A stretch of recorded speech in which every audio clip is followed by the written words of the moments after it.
want to talk about certain things that happen within an organization. Again, there are two types of people in an organization. You have managers, you have leaders. The question is, what do you want to be? Are you trying to be a manager or you are trying to be a leader? Now, what's the difference between these two? Managers are basically who are managing people when they are trying to be bossy.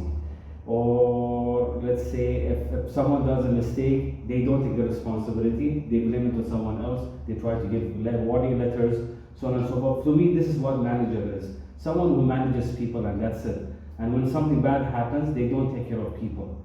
What is a leader? A leader basically is someone who actually supports their team. A leader is someone who actually, he or she does the impossible, or let's say sacrifices certain things so that people among him or her grow with him or her also at the same time, growing. So now I have done this, I have never done this before ever, so this is something first time I'm doing. But this is basically common sense, you could say, something common sense, but you learn from through experience, of course. And I use this basically sometimes for myself, because this is part of marketing, okay?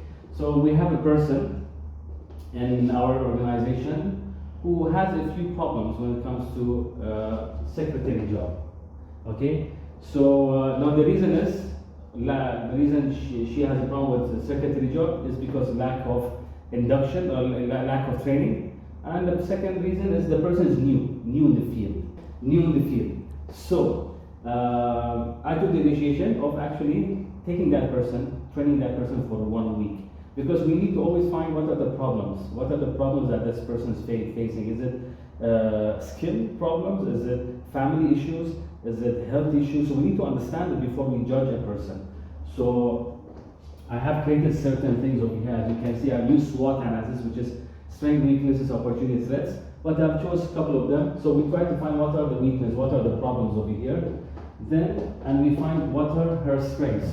Okay? So then we'll find issues that may arise, okay, and this is something else over here, and what she has to do, and over here tools for a secretary. What are the different tools that I could come up with my head? So we found what are the problems that she's having: time management, lack of information from the team, lack of experience, focus issues, organization, how to organize the stuff, fear of clarification. Now then we found out what are the issues that may arise. The issues, if you are not, you have fear of clarification, the problems that may arise are good ideas, solutions might not be discussed. For example, organization, if you're not organizing your things, the problems may arise on loss of data, pile of papers, because you write everything on paper, it's not even digital. And not confident, fear of reaction, again. And then we have to find what are the things has to be done. Use Google Keep, folder, use Excel sheet or whatever format. Sleep early so that she can focus more, because there are focus issues. So sleep better, because that person doesn't sleep like 4 or 5 hours a day, which is bad. Organize the table. The table is filled with paper, so that's the reason over here. Lack of information, which has led to lots of different pile of papers, and what she has to do is organize the table, label each task, importance by colors. So, and also to check her notes every time when she uses Google Keep. This is something that I use. She has to check her notes 8:30 a.m. when she comes in, 12 p.m. middle of the day, and 4 p.m. before leaving the office. So that making sure that all her tasks are being done. And that's it. I think the best way to be a leader and to support people is always to find solutions and write it down, sit with that person face to face, understand what are the problems, understand what are the strengths, find out what are the tools that she can use, do your own research as a leader. I did my own research. I went to YouTube, for example, I typed how to train a secretary. I found out some ideas, because that's your job also as a leader, okay?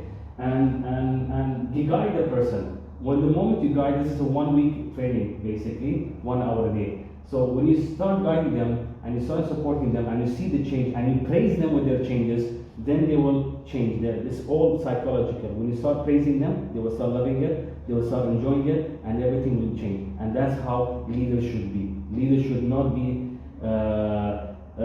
People should not be managers again. Managers are the people who direct people, who manage people. You need to be leader. Leader meaning support your team, make them grow, because if they grow, you grow too. Thank you.